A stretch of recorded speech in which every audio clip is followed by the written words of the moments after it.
Vivimos un tiempo en el que mucha gente ha sustituido el cristianismo por cualquier otra cosa.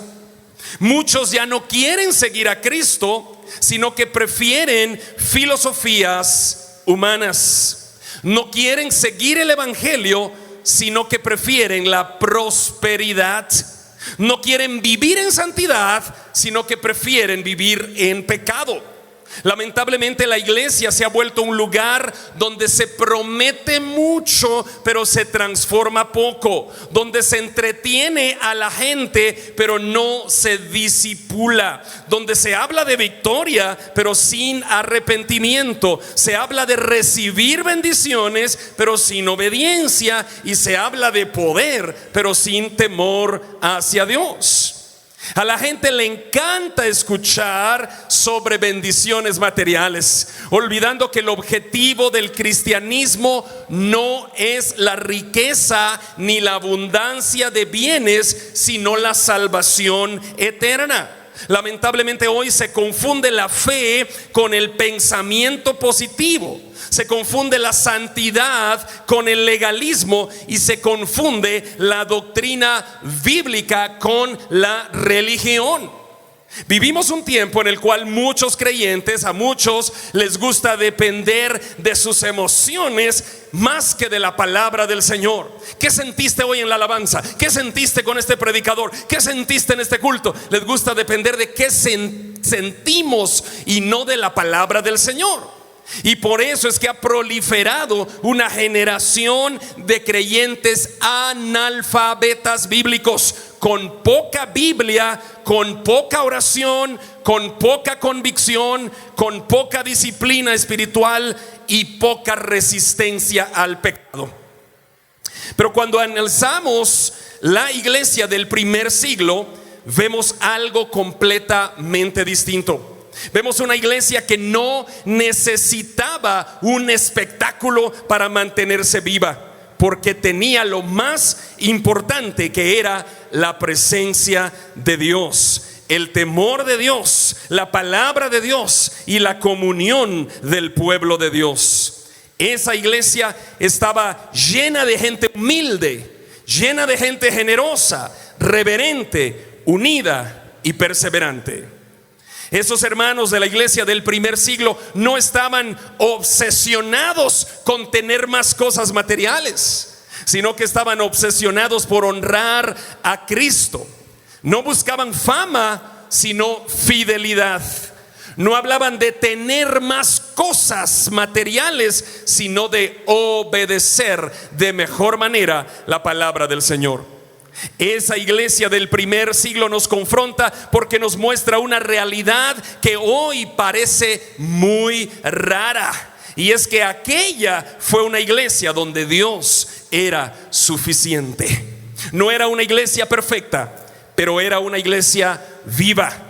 No era una iglesia rica materialmente hablando, pero era una iglesia llena de la presencia de Dios. No era una iglesia famosa, pero era una iglesia fuerte. Y la pregunta que nos va a perseguir en esta prédica es sencilla pero poderosa. ¿En qué momento la iglesia del Señor Jesucristo dejó de creer que Dios era suficiente? ¿Cuándo cambiamos a Dios por las bendiciones materiales?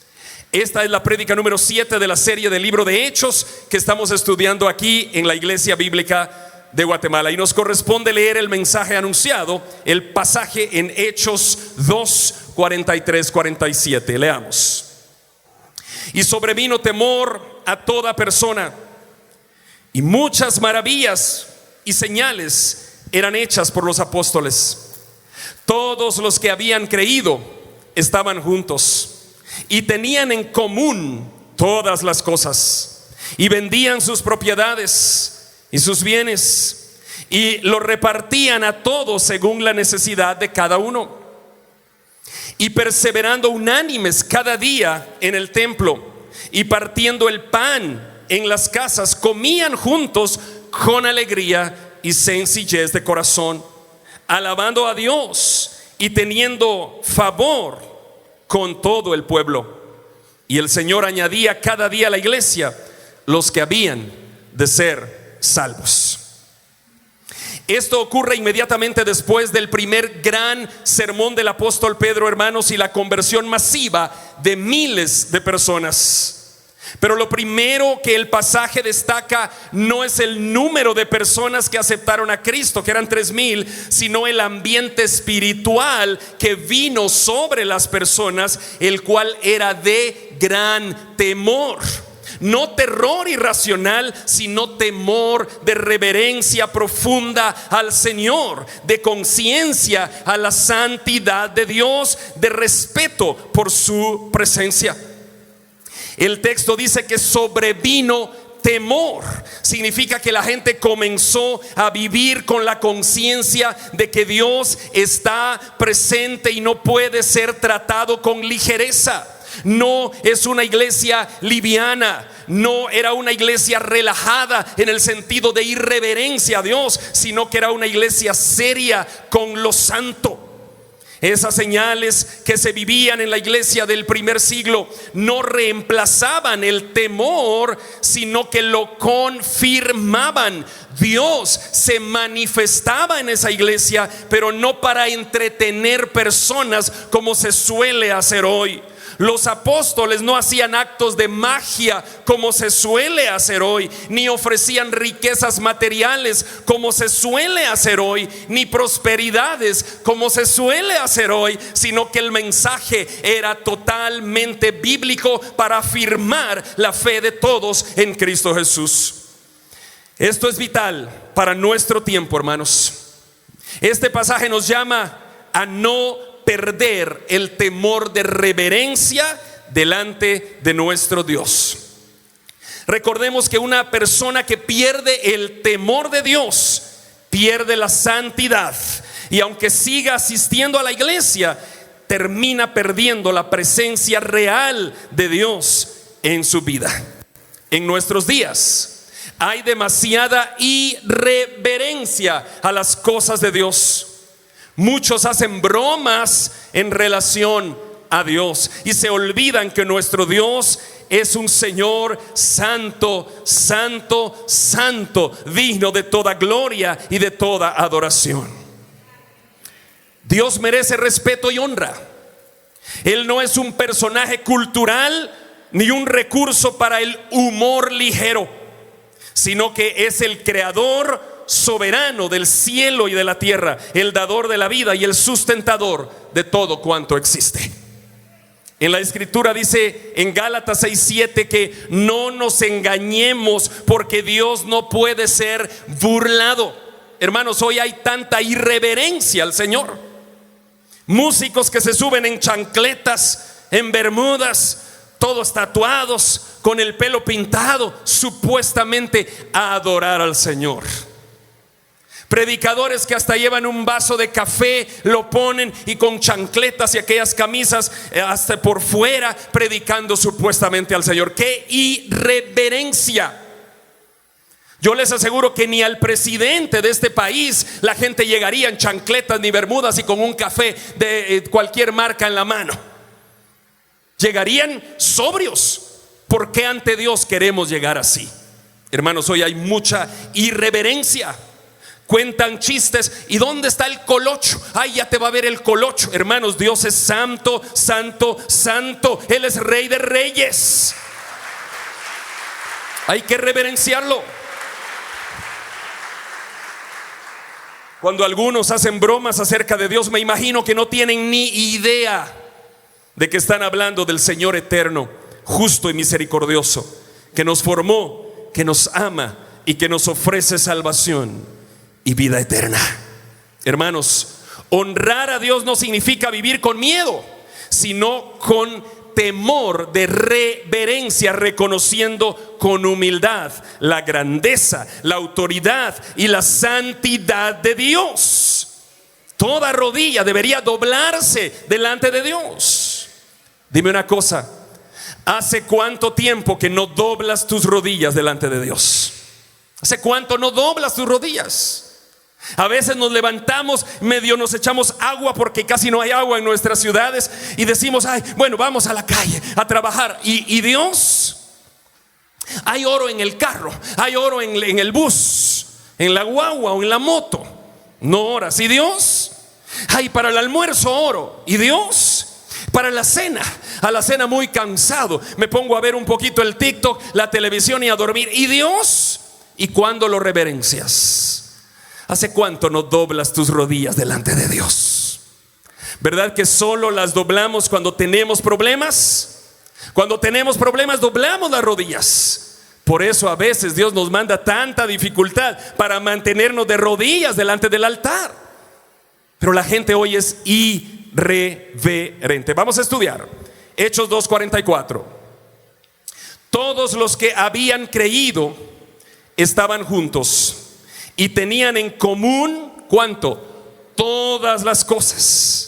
Hermanos, estos creyentes era un grupo diverso. Ahí había judíos de distintas regiones, personas de distintos contextos, algunos con recursos económicos y otros muy pobres. Y sin embargo estaban juntos. La fe en Cristo creó a una nueva familia. El principio es que la iglesia verdadera, hermanos, entiende que el hermano no es un extraño, sino es alguien de nuestra misma familia. Por eso nos llamamos hermanos. Y esto confronta la cultura moderna, en donde muchos quieren los beneficios de la iglesia, pero no quieren el compromiso de la iglesia. Hoy muchos asisten a la iglesia porque quieren que Dios los bendiga. Parecen mendigos espirituales. Dame, sáname, prospérame, ayúdame, te pido esto. Parecen mendigos espirituales y no quieren darle nada al Señor. Hermanos, hoy tenemos una generación al revés. Ellos tenían en común todas las cosas. Sigamos, Hechos 2:45. Y vendían sus propiedades y sus bienes y lo repartían a todos según la necesidad de cada uno. Históricamente Jerusalén era una ciudad donde muchos peregrinos llegaban por fiestas. Muchos de los que se convirtieron aquel día en Pentecostés se quedaron por más tiempo en la ciudad de Jerusalén, y eso generó necesidades prácticas. La iglesia respondía con generosidad. El texto dice que vendían y repartían sus propiedades. Eso no es que todos vendieron de una vez, sino que iban vendiendo de acuerdo a la necesidad de las personas en la iglesia. En Hechos 2, la generosidad no era para financiar los lujos del pastor, ni espectáculos en la iglesia, ni baños mejor equipados con espejos que solo paso yo y me hacen ojitos. En el primer siglo la gente vendía sus propiedades para financiar la necesidad de todos los hermanos de la iglesia. Sigamos, Hechos 2:46. Y perseverando unánimes cada día en el templo y partiendo el pan en las casas, comían juntos con alegría y sencillez de corazón. Este versículo es un retrato vivo del ritmo espiritual de aquella iglesia. Los hermanos seguían reuniéndose en el templo, pero entre semana iban a las casas y llevaban pan y comían juntos. Yo he estado en algunos ensayos del Ministerio de Alabanza donde hay pan, hay tamales, hay paches, hay de todo, ¿verdad, hermanos? Hay testimonios y uno dice qué bien la pasa, hay pizza, ¿verdad, Sergito? Y uno dice wow, qué bonito es estar en las casas de los hermanos en comunión. ¿Qué quiere decir comunión? Común, unión, una unión en común. Y eso es lo que hacían ellos. Cuando Dios era suficiente, no necesitaban complicar la fe realizando tantas actividades, sino que trataban de permanecer en la palabra, en común unión, en comunión, en oración y en unidad. Vamos a Hechos 2:47. ¿Qué hacían? Alababan al Señor, alabando al Señor y teniendo favor con todo el pueblo. Y escuchen, y el Señor añadía cada día a la iglesia los que habían de ser salvos. Este es el final glorioso del pasaje de hoy. La iglesia tenía dos direcciones: hacia arriba por medio de la palabra de Dios y hacia los lados para alcanzar a los no creyentes para Cristo. No dice que su estrategia añadía a la iglesia a los que habían de ser salvos. No dice que su marketing añadía a la iglesia a los que habían de ser salvos. No dice que el show y el espectáculo y traer a aquel cantante de allá del Caribe añadía a la iglesia a los que habían de ser salvos. ¿Qué dice? Dice que el Señor añadía cada día a la iglesia a los que habían de ser salvos. Gloria a Dios. Eso nos enseña, hermanos, que el crecimiento verdadero de una iglesia es obra soberana de Dios y no del marketing, ni del show, ni de nada. Hermanos queridos, cuando predicamos la palabra de Dios, Dios añade a los que han de ser salvos. No es por estrategias humanas que la gente llega al templo, sino que es porque Dios los lleva al templo para escuchar la palabra y para añadir cada día a los que van siendo salvos. Así que, hermano, ¿por qué estás tú aquí hoy? Yo por la estrategia de marketing de la Iglesia Bíblica de Guatemala llegué. Pero nosotros no tenemos estrategia de marketing. Apenas yo agarro mi teléfono con mano temblorosa y hago algunos avisos que ya estamos aquí, pero marketing no tenemos. ¿Por qué estás tú aquí? Es que el show, me gusta el espectáculo, me gusta ver los músicos y cuando las bailarinas hacen así las banderas, pero eso no tenemos aquí. ¿Por qué estás tú aquí? Es que me gusta cuando pasa un profeta sonando el shofar y levantando una espada y declarando palabras de bendición a todos, pero eso no tenemos aquí. ¿Por qué estás tú aquí? Porque el Señor añade cada día a la iglesia a los que han de ser salvos. Tú estás aquí porque Dios te trajo. Dios te trajo y por eso estás tú aquí. Por eso estás aquí. Esta frase dice que el Señor añadía cada día a la iglesia a los que habían de ser salvos.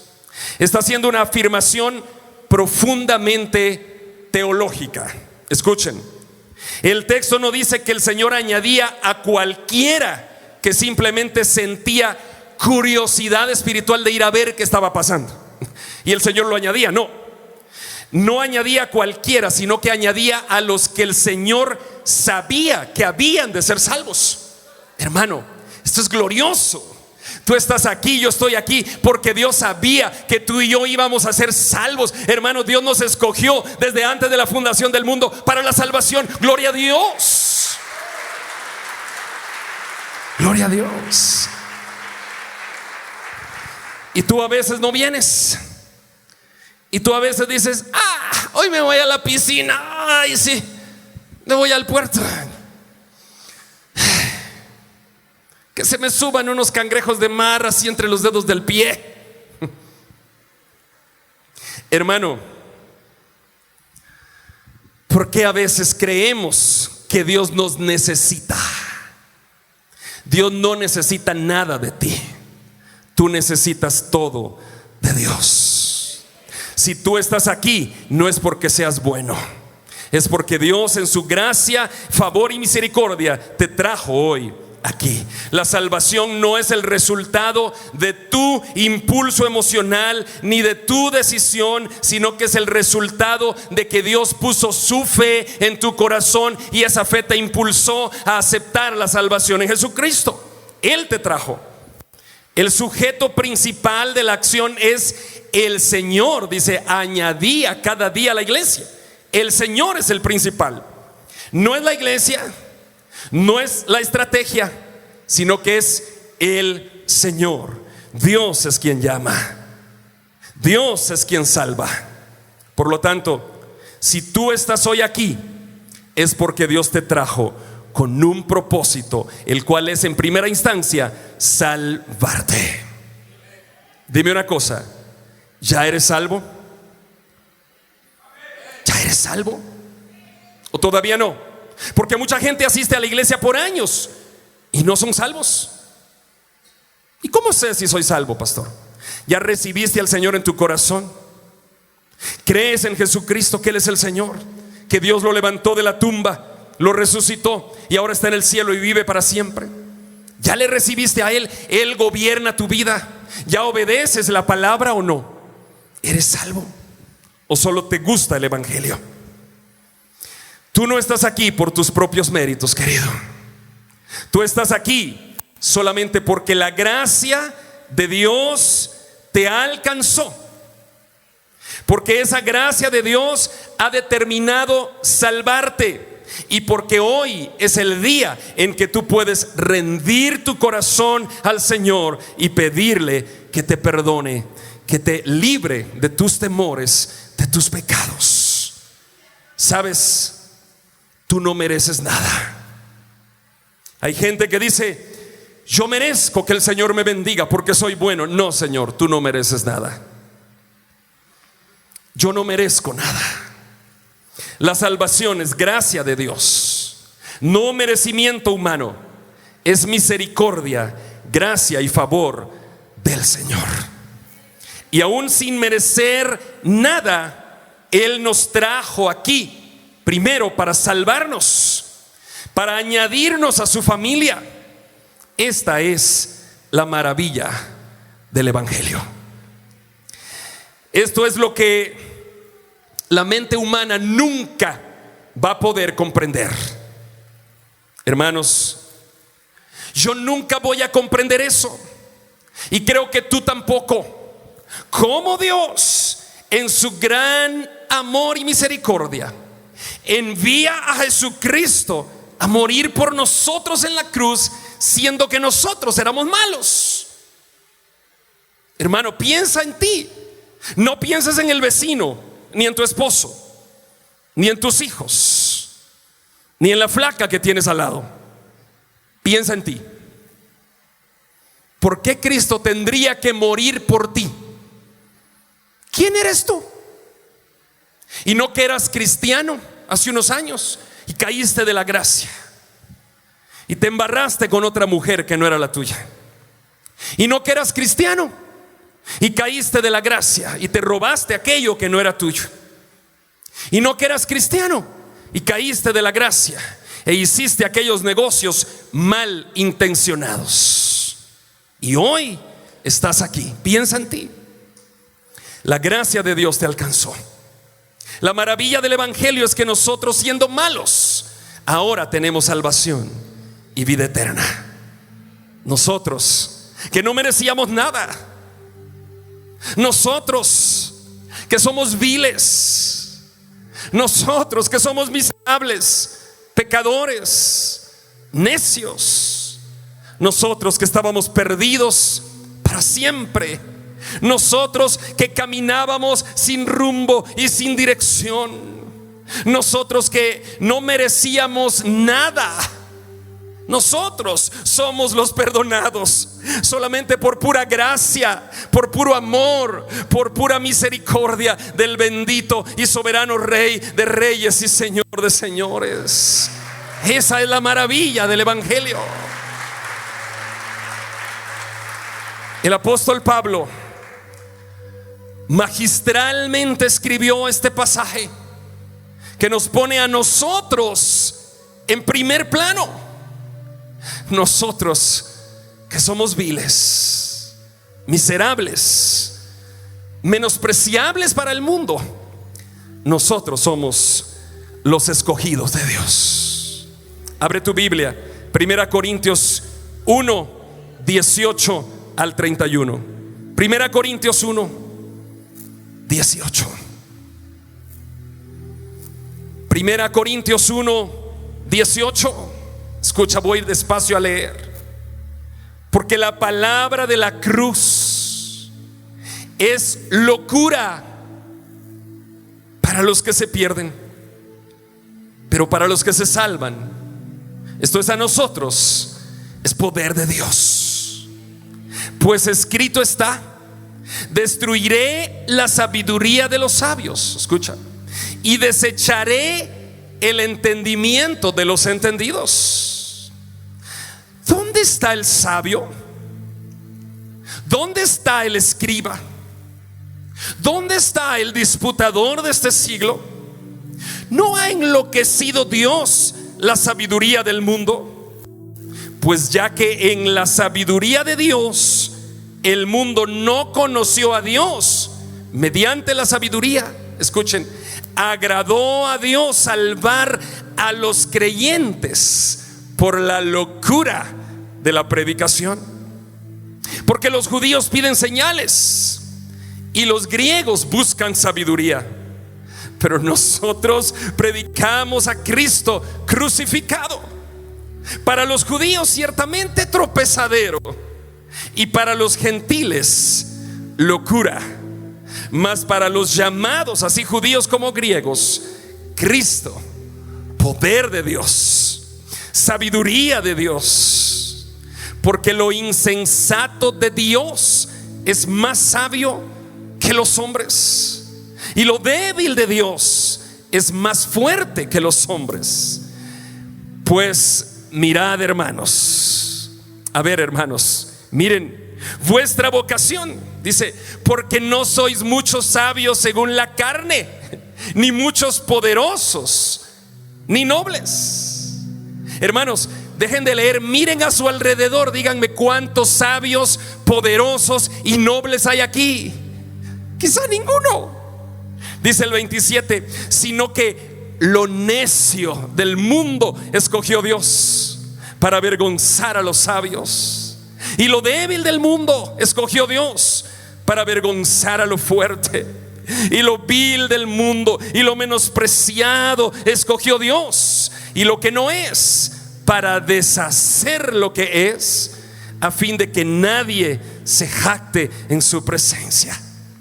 Mas por él estáis vosotros en Cristo, el cual nos ha sido hecho por Dios sabiduría, justificación, santificación y redención, para que, como está escrito, el que se gloríe, gloríese en el Señor.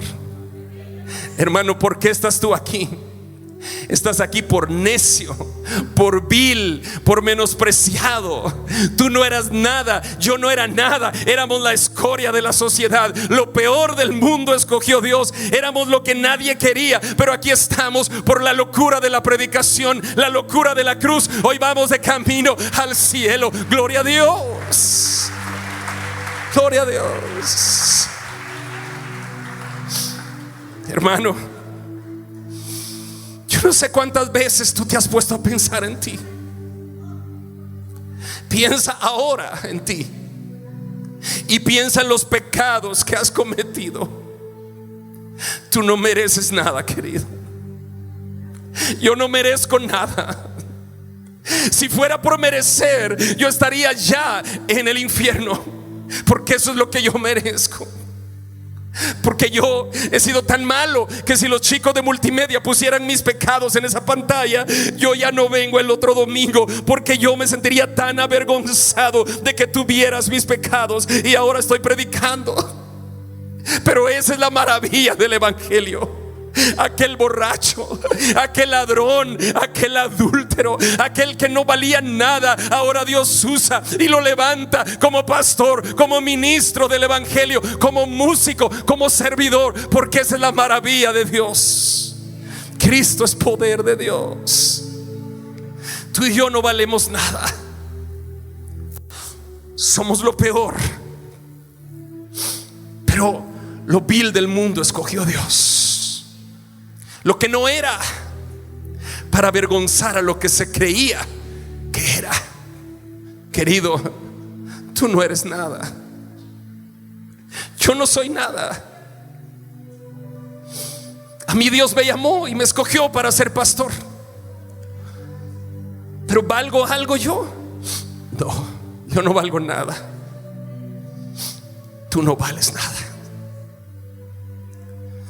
Pero la gracia de Dios nos tiene aquí. ¿Por qué estás aquí, querido? Estás aquí por la gracia de Dios. Ahora, si estás aquí por gracia de Dios, por favor, no desprecies la salvación. No desprecies la salvación. ¿Quieres aceptar a Jesús? Acércate a Dios y Él se acercará a ti. Te invitamos a conectarte con la palabra de Dios todos los días, a través de este canal, en esta red social. Si vives en Guatemala, te esperamos en nuestras reuniones semanales. Iglesia Bíblica de Guatemala. Predicamos la verdad de las Escrituras.